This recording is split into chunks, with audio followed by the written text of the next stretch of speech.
Fe Conciencia, donde lo que creas, creas. Ideas simples para cambiar tu vida y tu forma de pensar. Ideas profundas presentadas de manera sencilla. Judaísmo, Kabbalah, psicología y filosofía. Es hora de llevar nuestro entendimiento a una espiritualidad madura, donde Fe Conciencia se encuentra. Korach, entre intenciones y acciones. Por Jack Levy. Hola a todos, bienvenidos a otro episodio de Fe Conciencia. Hoy quiero hablarles sobre algo que siempre está presente en nuestras vidas, pero que a menudo pasamos por alto. Nuestras verdaderas intenciones. ¿Alguna vez te has preguntado por qué haces lo que haces? ¿Qué te motiva realmente? Pues bien, estamos en la semana de Perashat Korach, y este es el pretexto perfecto para explorar este tema tan fascinante. Un breve resumen de la Perashá es que nos cuenta la historia de Korach, un hombre que se rebeló contra Moisés y Aarón, argumentando que todos en la comunidad eran igualmente santos y merecían tener un papel de liderazgo. Básicamente, un tipo de comunismo. A primera vista, Korach parece estar luchando por la igualdad y la justicia, pero sus verdaderas intenciones estaban muy lejos de ser puras.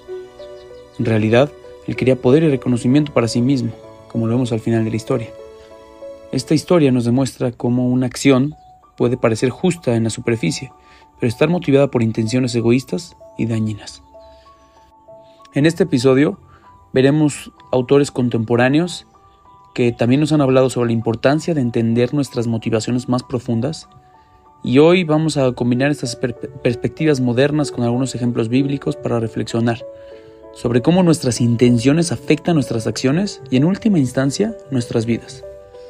Así que vamos en este viaje, paso por paso, explorando cómo la pureza de nuestras intenciones pueden determinar la calidad de nuestras acciones y por qué es tan importante ser sinceros con nosotros mismos sobre lo que realmente nos impulsa. Ahora que tenemos la pelota rodando, vamos para profundizar en cómo algunos autores contemporáneos ven este tema de las intenciones. Y ojo, es importante que revises en ti si algo de esto te checa.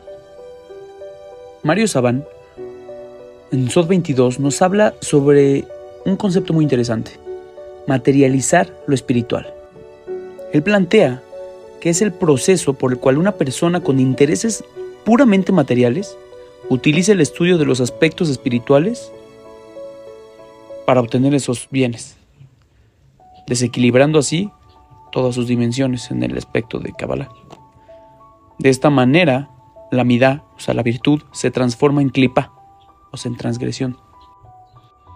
Ejemplo: imagina a alguien que decide entrar en el mundo de la espiritualidad y el desarrollo personal con el objetivo de volverse millonario. Empieza a dar talleres y escribir libros sobre cómo la meditación y las afirmaciones positivas pueden traer riqueza. ¿Suena familiar? Tal vez. Pero si su verdadera intención no es ayudar a otros, sino llenarse los bolsillos, Saban te dirá que aquí tenemos una clara muestra de cómo la virtud, o sea, la búsqueda de la espiritualidad, se convierte en una transgresión, o sea, el deseo superficial de riqueza.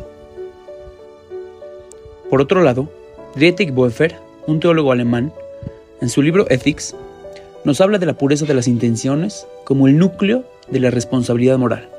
Según él, nuestras acciones deben venir de intenciones puras y altruistas. Pero claro, es fácil decirlo. ¿Alguna vez has hecho un favor y no te han dado las gracias? Te sientes ofendido, ¿verdad? Eso dice mucho sobre tus verdaderas intenciones.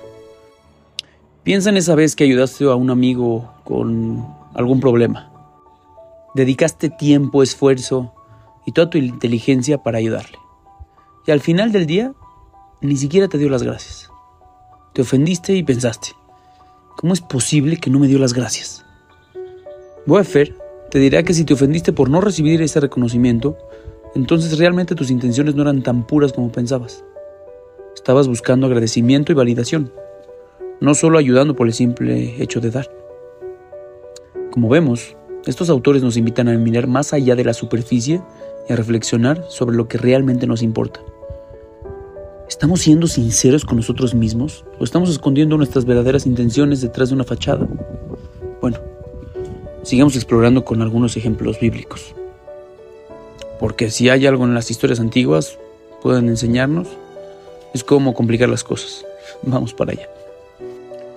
Analicemos brevemente las historias de David y Abishag, David y Shaul, Pniná y Haná y Korah. Cada una de estas historias nos muestran cómo las intenciones pueden ser complejas y a menudo contradictorias, y cómo pueden influir en nuestras acciones y sus consecuencias. Vamos con la primera, David y Abishag.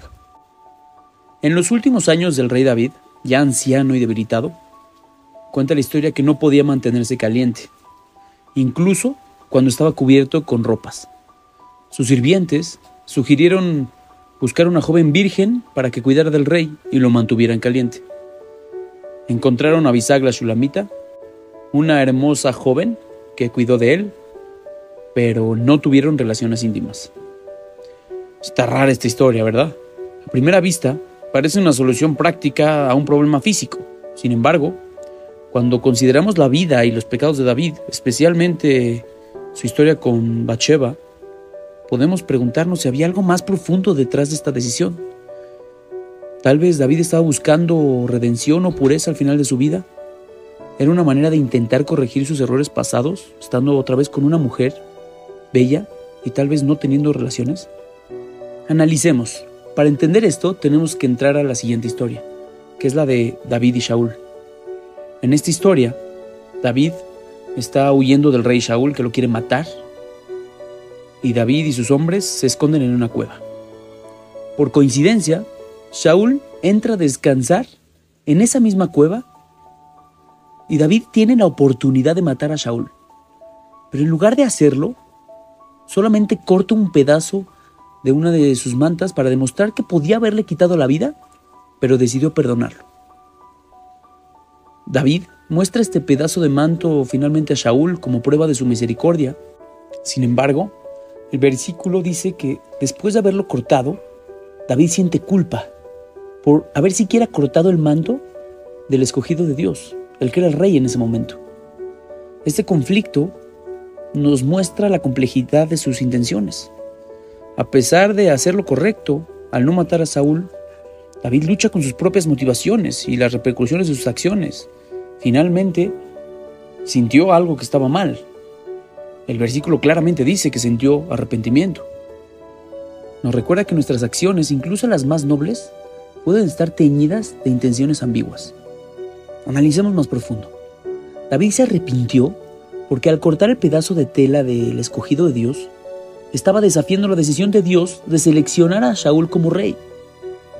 Este acto fue visto como una intervención indebida a la voluntad divina.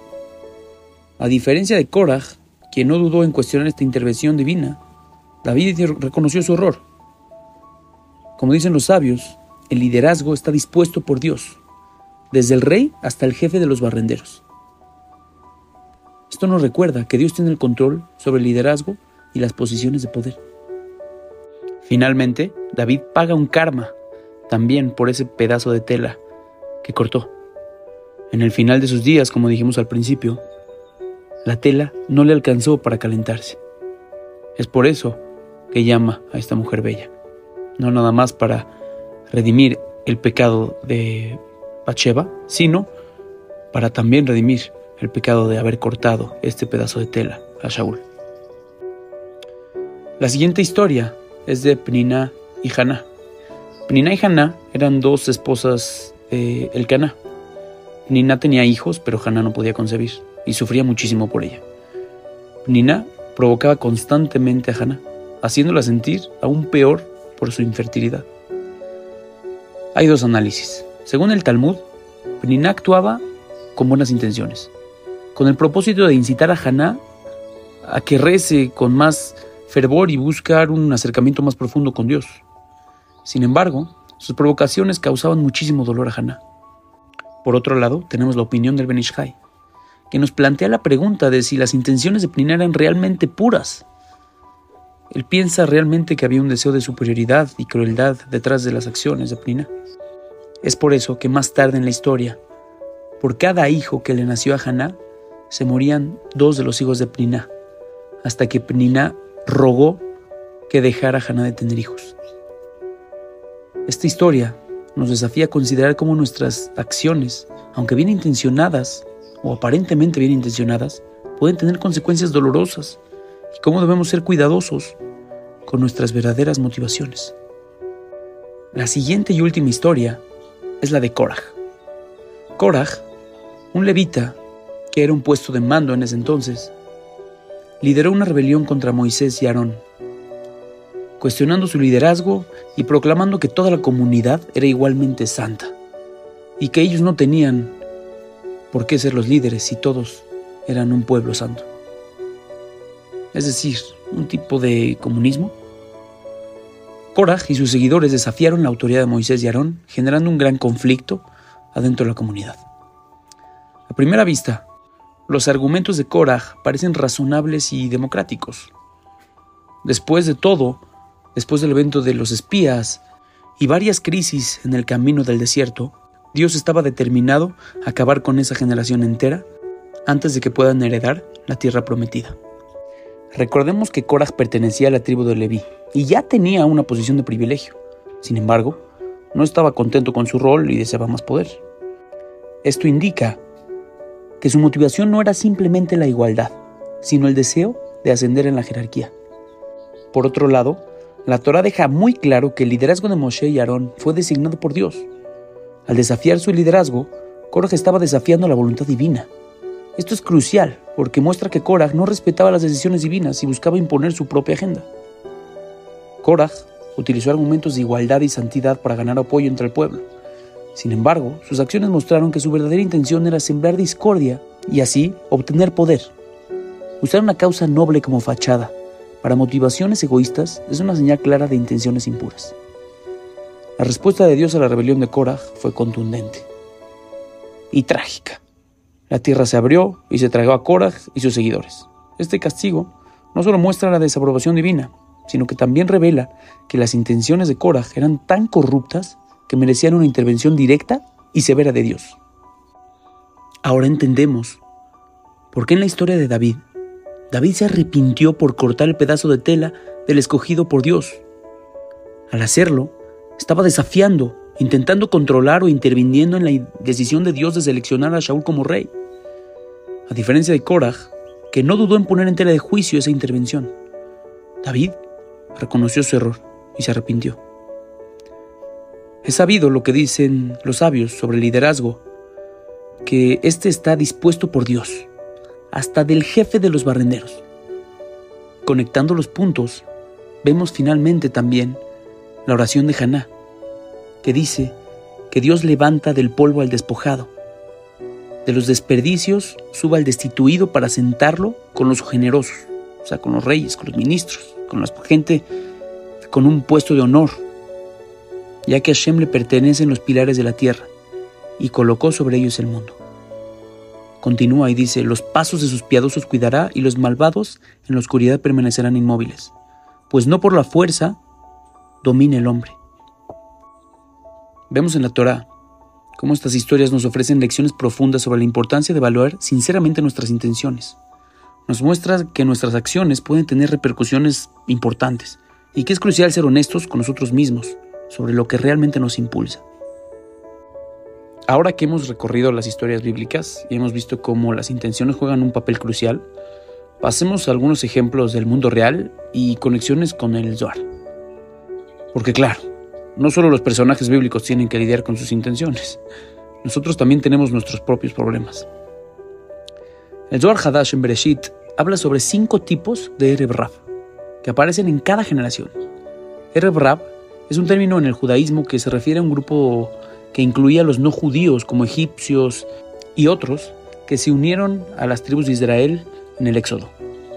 Moshe en ese entonces los habría aceptado como parte integral del pueblo, y sabemos de los sabios que la influencia de ellos estuvo involucrada en la adoración del becerro de oro y otros incidentes en los que el pueblo cuestionó a Moisés y sus leyes. Según Isaac Luria, en cada generación, las almas de los Erev Rav se reencarnan en numerosos judíos.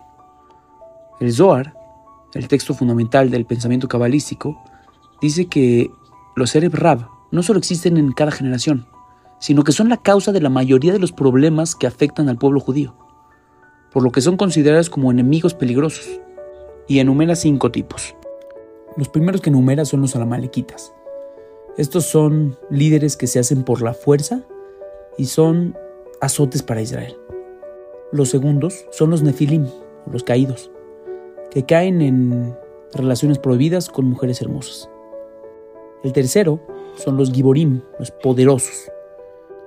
Habla de estos hombres que construyen sinagogas y yeshivot y colocan rollos de Torah impresionantes y preciosos, pero no lo hacen con una causa pura, sino solo por hacerse de un hombre. El cuarto son los refaim, los débiles, que son aquellos que si ven a Israel en problemas, los abandonan, aunque estén en condiciones de ayudar. Finalmente, los anakim, los gigantes, que tienden a traer al mundo de regreso al estado de caos total y son aquellos que causaron la destrucción del templo. Rabbi Nachman dice que todas estas fuerzas son fuerzas potenciales que tenemos dentro de nosotros mismos, que debemos reconocer y erradicar.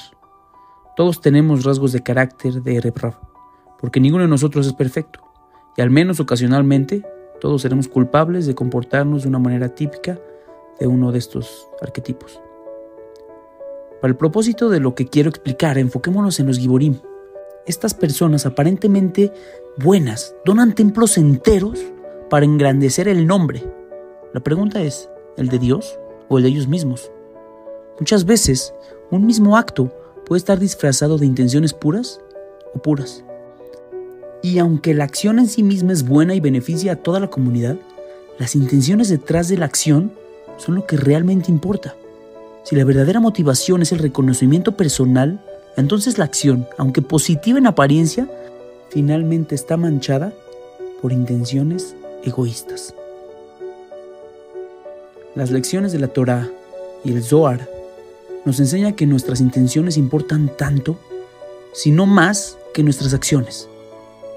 Podemos realizar actos aparentemente nobles, pero si nuestras motivaciones están contaminadas por el egoísmo y el deseo de reconocimiento, estos actos pierden su valor auténtico. La clave está en la pureza de nuestras intenciones y en ser sinceros con nosotros mismos sobre lo que realmente nos impulsa. Con esto en mente, volvamos a nuestras vidas cotidianas y tratemos de no ser como Korah, buscando poder y reconocimiento a cualquier costo. En su lugar, purifiquemos nuestras intenciones y seamos auténticos, como sugiere la tefilá en muchos textos. Betaher libenu lobdeja beemet. Purifica nuestros corazones para servirte con verdad. Porque al final del día, como dijo Haná, no por la fuerza se impone el hombre. Fe Conciencia, donde lo que creas, creas. Ideas simples para cambiar tu vida y tu forma de pensar.